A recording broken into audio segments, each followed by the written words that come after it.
Hello students, कैसे हैं आप सब। आज इस वीडियो में हम करेंगे कक्षा 5 की हिंदी की पाठ्य पुस्तक रिमझिम का पाठ स्वामी की दादी।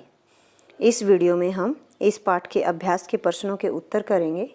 भाग 1 में हमने कुछ प्रश्नों के उत्तर कर लिए थे, तो उससे आगे के प्रश्नों के उत्तर इस वीडियो में हम करेंगे। तो चलिए स्टार्ट कर देते हैं अपनी वीडियो नंबर 2। हमारा टाइटल है कहानी और तुम। आप बच्चों ने सबने कहानी पढ़ी है स्वामी की दादी। तो इसका पहला प्रश्न है कि स्वामीनाथन के दादा रोबदार सब मजिस्ट्रेट थे। आप लोगों ने पाठ में पढ़ा था ना कि स्वामी की दादी उसको कहानी सुना रही थी कि तुम्हारे दादा रोबदार सब मजिस्ट्रेट थे, ये करते थे, है ना। तो ये कह रहा है कि किसी व्यक्ति का रोब किन बातों से पता चलता है। तो देखिए, कोई व्यक्ति रोब दिखाता है ना, आपको मैंने समझाया था कि जैसे कोई बड़ा पुलिस ऑफिसर है तो वो रोब जमाता है छोटे वाले पुलिस जो ऑफिसर्स कांस्टेबल्स वगैरह होते हैं उनके ऊपर, या आपके घर में भी कई बार होता है, कोई बड़ा आदमी होता है तो वो रोब जमाता है बाकी लोगों पर, है ना। तो किससे पता चलता है?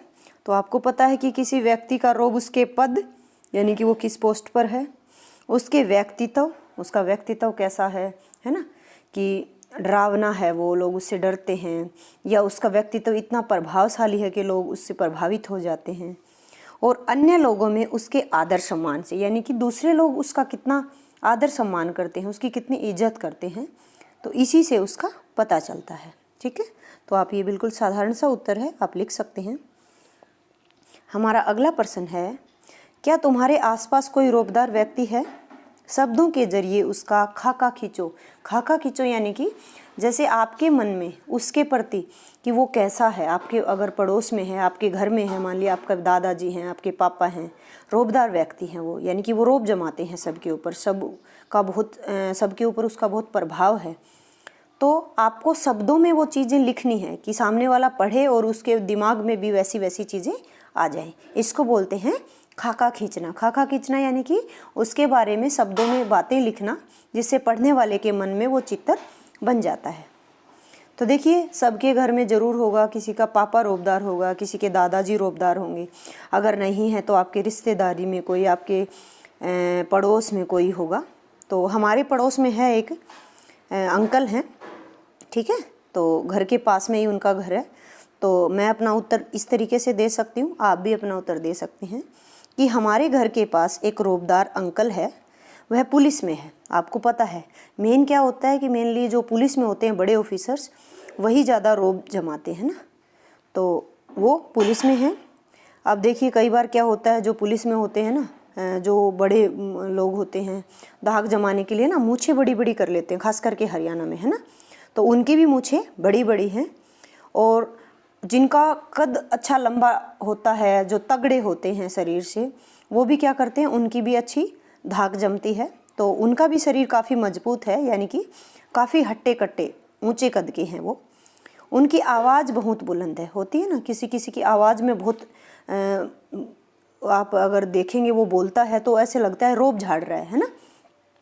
तो जो बहुत एकदम से कड़क आवाज़ में बोलता है, तो उनकी भी आवाज़ बहुत बुलंद है। वे सदा खुश रहते हैं, है ना, अपने आप में बहुत मस्त रहते हैं। ऐसे लोग खूब खाते पीते हैं, हेल्दी हट्टे कट्टे होते हैं, तो वो भी सदा खुश रहते हैं। और सभी जो लोग हैं, बाकी लोग हैं, पड़ोस में हैं, उनके घर में हैं, या उनके जो भी परिवार वगैरह में हैं, वो सब उनका सम्मान करते हैं। ठीक है, अगला प्रश्न है कि स्वामीनाथन दादी के पास बहुत प्रसन्न और सुरक्षित महसूस कर रहा था। हमने पढ़ा था ना पाठ में, अपनी दादी की गोदी में वो सोया हुआ था, उसको बहुत अच्छा लग रहा था। प्रसन्न यानी कि वो बहुत खुश भी था, और सुरक्षित महसूस करना यानी कि वो बहुत सेफ फील कर रहा था, है ना। कई बार ऐसे होते हैं ना, जैसे आप अपने घर में हैं, बहुत आप सेफ फील करते हैं अपनी मम्मी के पास, दादी के पास, लेकिन अगर कहीं बाहर जाते हैं तो आपको थोड़ा सा अजीब अजीब सा लगता है ना, उतना सेफ आप फील नहीं करते हैं। तो ये कह रहा है कि तुम कब असुरक्षित महसूस करते हो, तो बताइए आप कब असुरक्षित महसूस करते हैं। तो बच्चे क्या होते हैं, मान लिया बच्चे कहीं दूर चले गए हैं, माँ बाप से दूर चले गए हैं, अकेले हैं कहीं पर, तो तभी बच्चों को थोड़ा थोड़ा डर लगता है ना अंदर में। तो उसी को बताया, उसी के बारे में बताना है आपको कि आप कब असुरक्षित महसूस करते हो। जैसे मान लिया आप पार्क में चले गए, शाम हो गई है ना, खेलते खेलते, और आपने देखा एकदम से शाम हो गई, तो आप एकदम से अनसेफ सा फील करते हैं कि मेरे साथ कुछ हो ना जाए, है ना। तो आप अपना उत्तर लिख सकते हैं। यहाँ पर वैसे जर्नल में एक उत्तर दे रही हूँ कि बच्चे जब अकेले होते हैं, माता पिता से दूर होते हैं, घर वालों से, परिवार वालों से दूर होते हैं, तब वो असुरक्षित महसूस करते हैं, है ना। हमारा अगला प्रश्न है कि तुम इन हालात में कैसा महसूस करती हो। अगर लड़का है तो उसके लिए हम बोलेंगे तुम इन हालात में कैसा महसूस करते हो, यानी कि कुछ ऐसे हालात होते हैं, मान लिया जैसे आपके घर में कोई मेहमान आया है या आप किसी के घर में गए हैं, तो अलग अलग हालात होते हैं ना, अलग अलग समय होता है। तो ये कह रहा है कि आप ऐसे में कैसा महसूस करते हैं। तो इसमें सभी बच्चे अपना अपना उत्तर देंगे। जैसे ये कह रहा है कि दोस्त के घर में जब आप जाते हैं तब आपको कैसा लगता है, जब आप किसी के और के पहली बार किसी के घर में जा रहे हैं तब आपको कैसा लगता है, जब आप रेलगाड़ी में या बस में जब सफ़र कर रहे होते हैं, कहीं जा रहे होते हैं रेलगाड़ी से या बस से, तब आपको कैसा लगता है, जब आप अपने मुख्याध्यापक यानी कि हेड मास्टर, ठीक है, मुख्याध्यापक को हिंदी में बोलते हैं हेड मास्टर, जब आप मान लिया उनके कमरे में जाना है आपको, है ना, HM रूम में जाते हैं बच्चे, तब आपको कैसा फील होता है। तो देखिए सभी बच्चे आपको पता है अलग अलग तरह के होते हैं, है ना। कुछ बच्चे झिझक महसूस करते हैं, कुछ बच्चे डरे हुए से रहते हैं, कुछ बच्चे सहमे हुए से रहते हैं। तो सभी बच्चे अलग अलग महसूस करते हैं। तो आपको भी बताना है अपना अपना उत्तर कि आप कब कैसा फील करते हैं, ठीक है। जैसे मान लिया दोस्त के घर में जाएंगे, तो आपको पता है दोस्त के घर में जाते हैं तो सभी बहुत खुश महसूस करते हैं ना, खुश हो जाते हैं दोस्त के घर में, है ना, क्योंकि जान पहचान वाला ही तो होता है आपका दोस्त। और उनके घर में आप जाते हो, अंकल आंटी से मिलते हो, दोस्त से मिलते हो, तो खुश हो जाते हैं बच्चे। जब आप मान लिया पहली बार किसी के घर में जाते हैं तो क्या होता है, बच्चा थोड़ा सा झिझक महसूस करता है, उसे थोड़ा अजीब सा लगता है ना। मान लिया आप किसी अंकल आंटी के घर में अपने मम्मी पापा के साथ गए हो पहली बार, तो आप है ना खाने में भी थोड़ी सी शर्म महसूस करते हो, है ना, लगता है ना थोड़ा अजीब सा, उनका सामान कहाँ पे क्या रखा है, उनका वॉशरूम कहाँ पर है, तो आपको यूज़ करना थोड़ा अजीब लगता है आपको, कहाँ पर क्या है इनका, है ना। तो जब बच्चे रेलगाड़ी में या बस में सफ़र करते हैं तब क्या करते हैं, बच्चे बहुत खुश हो जाते हैं, बाहर देखते हैं, है ना, नई नई चीज़ें देखते हैं, खिड़की के पास खड़े होकर के, तो बहुत खुश हो जाते हैं बच्चे। हाँ, किसी को तेज़ बस चलती है, रेलगाड़ी चलती है, डर भी लगता होगा, तो आप अपना उत्तर दे सकते हैं। अच्छा, जब देखिए HM रूम में जाते हैं, जब मुख्याध्यापक के कमरे में जाते हैं, कुछ बच्चे ऐसे होते हैं उनको बिल्कुल अजीब महसूस नहीं होता, वो आराम से जाते हैं, बात करते हैं और वापस आ जाते हैं। लेकिन कुछ बच्चे क्या करते हैं, थोड़ा झिझक महसूस करते हैं कि सर क्या बोलेंगे, सर डांटेंगे तो नहीं, सर क्या कहेंगे, है ना। तो इस तरीके से तो आपको अपना उत्तर लिख देना है कि आप झिझक महसूस करते हो या आपको अच्छा लगता है ना। तो आप अपना उत्तर यहाँ पर दे सकते हैं। हमारा अगला प्रश्न है, ये कह रहा है कि पता करो, ये आपको खुद पता करना है, ठीक है ना। अब आप अपने परिवार में अपने पापा से पूछ सकते हैं, मम्मी से पूछ सकते हैं, घर में कोई और है, पड़ोस में कोई है, कोई रिश्तेदारी में है आपके, है ना, तो आप उनसे पूछ सकते हैं। ये आपको पता करना है, या आप कोई बुक पढ़ सकते हैं, आप नेट पर सर्च कर सकते हैं। तो ये पहला प्रश्न ये कह रहा है कि सब मजिस्ट्रेट कौन होता है। हमने पाठ में पढ़ा था कि स्वामी का दादा क्या था, सब मजिस्ट्रेट था। क्या वह पुलिस विभाग में होता है। पुलिस विभाग यानी कि पुलिस डिपार्टमेंट में होती है ना अलग अलग पोस्ट। कुछ पोस्ट स्कूल की होती है, जैसे आप देखोगे टीचर है, प्रिंसिपल है, तो ये कहाँ होते हैं, ये पोस्ट ये स्कूल में होती हैं। अगर आप बोलोगे कि जज है, जज कहाँ होता है, तो आप बताओगे कि कोर्ट में होता है। तो अलग अलग डिपार्टमेंट होते हैं ना। तो ये कह रहा है कि क्या वो पुलिस डिपार्टमेंट में होता है। तो आपको पता है कि सब मजिस्ट्रेट एक तरह का क्या होता है, जज होता है ना। कोर्ट में मैंने आपको पाठ पढ़ाते टाइम भी बड़े अच्छे से समझाया था। और ये तो सिंपल सी बात है कि वो अगर कोर्ट में है, अदालत में है, तो वो पुलिस डिपार्टमेंट में नहीं होता है ना। तो डिपार्टमेंट को ही हिंदी में बोलते हैं विभाग।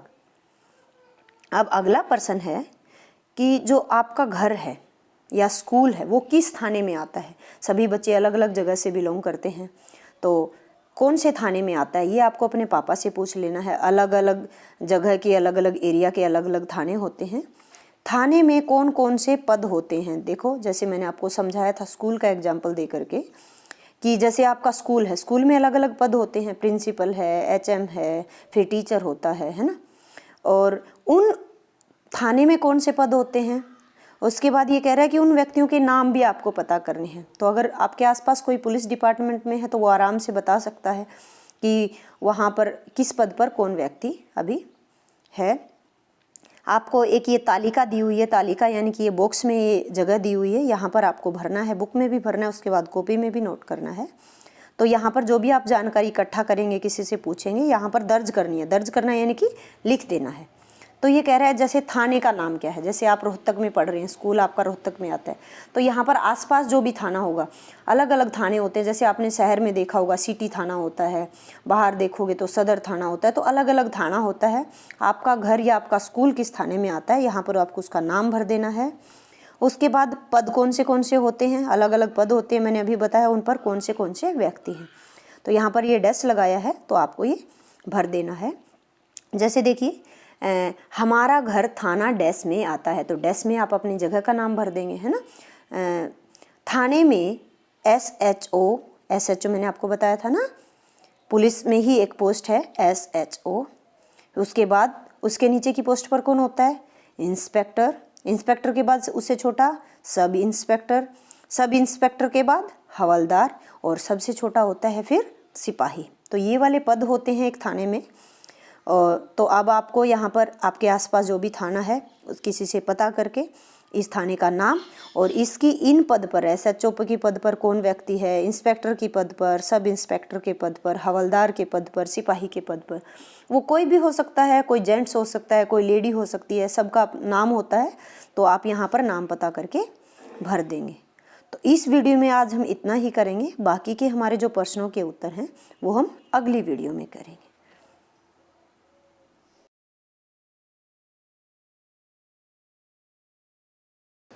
बच्चों, अगर आपको यह वीडियो अच्छी लगी तो इसे लाइक करें, चैनल को सब्सक्राइब करें और घंटी के बटन को ज़रूर दबाएं ताकि आगे आने वाली वीडियो का नोटिफिकेशन आपको मिल सके। वीडियो को अंत तक देखने के लिए आपका धन्यवाद।